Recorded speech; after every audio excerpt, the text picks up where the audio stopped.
किल्ले विशाळगड हा नावाप्रमाणेच विशाल किल्ला आहे. सह्याद्रीच्या मुख्य रांगेपासून सुटलेल्या या किल्ल्याला नैसर्गिकरित्याच दुर्गमतेच कवच लाभले आहे. हा प्राचीन किल्ला अनुस्कुरा घाट व आंबा घाट या कोकणातील बंदरे व कोल्हापूरची बाजारपेठ यांना जोडणाऱ्या घाटमार्गावर लक्ष ठेवण्यासाठी व संरक्षणासाठी बांधला गेला. अनेक महत्त्वाच्या ऐतिहासिक प्रसंगाचा साक्षी असलेला आणि राजधानीचा दर्जा असलेला किल्ला. विशाळगड किल्ला हा आकाराने विशाल, मजबूत आणि बुलंद आहे. या किल्ल्याची समुद्र सपाटीपासूनची उंची ही सुमारे 1130 मीटर एवढी आहे. विशाळगड किल्ला हा गिरिदुर्ग या प्रकारामध्ये मोडतो.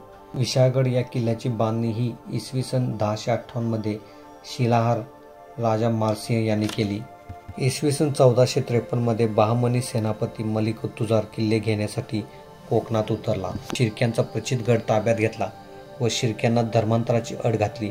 पण शिर्क्यांनी मलिक-उत-तुजारला उलट अट घातली की प्रथम माझा शत्रू व खेळण्या किल्ल्याचा शंकरराव मोरे याला प्रथम मुसलमान करा, नंतरच मी मुसलमान होऊन सुलतानाची चाकरी करीन. एवढेच सांगून शिर्के थांबले नाही, तर त्यांनी खेळणा किल्ल्यापर्यंतची वाट दाखवण्याचे वचन दिले. या आमिषाला भुललेल्या मलिकने शिर्क्यांच्या सल्ल्याप्रमाणे जाण्याचे ठरविले. किल्ल्यावरती आपल्याला पाहण्यासाठी खूप काही अशी ठिकाणे आहेत.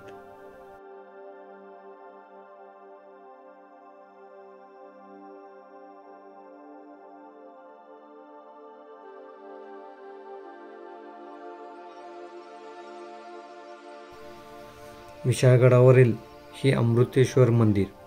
अमृतेश्वर मंदिर हे खूप जुने आहे. याची बांधकाम जर पाहिले तर आपल्याला नक्कीच जाणवून येईल. जुन्या काळातील दिवे लावण्याची ही जागा.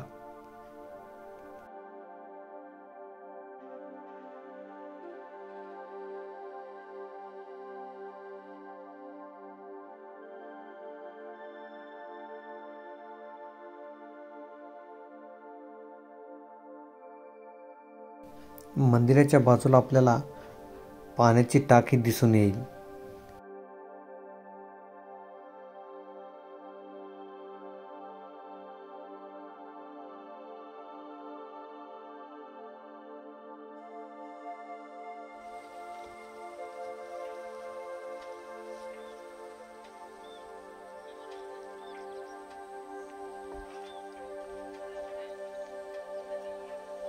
आपण आता वीररत्न बाजीप्रभू देशपांडे यांच्या समाधीपाशी पोहोचलो आणि समोर बाजीप्रभू देशपांडे यांची समाधी आणि पलीकडच्या बाजूला फुलाजी प्रभू देशपांडे यांची समाधी आहे.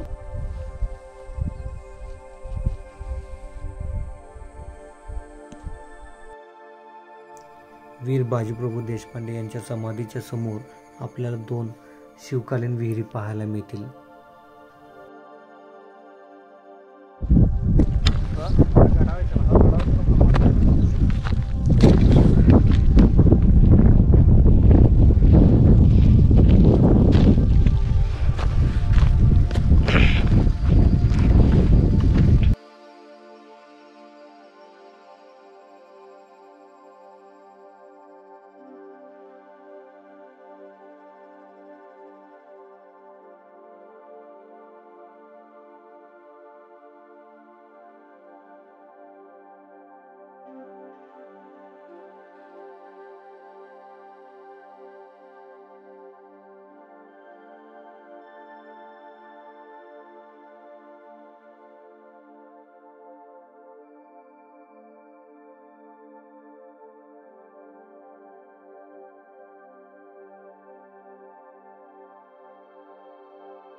छत्रपती शिवाजी महाराजांना पन्हाळगडावर पकडण्यासाठी या गडाला वेढा घालण्यात आला होता.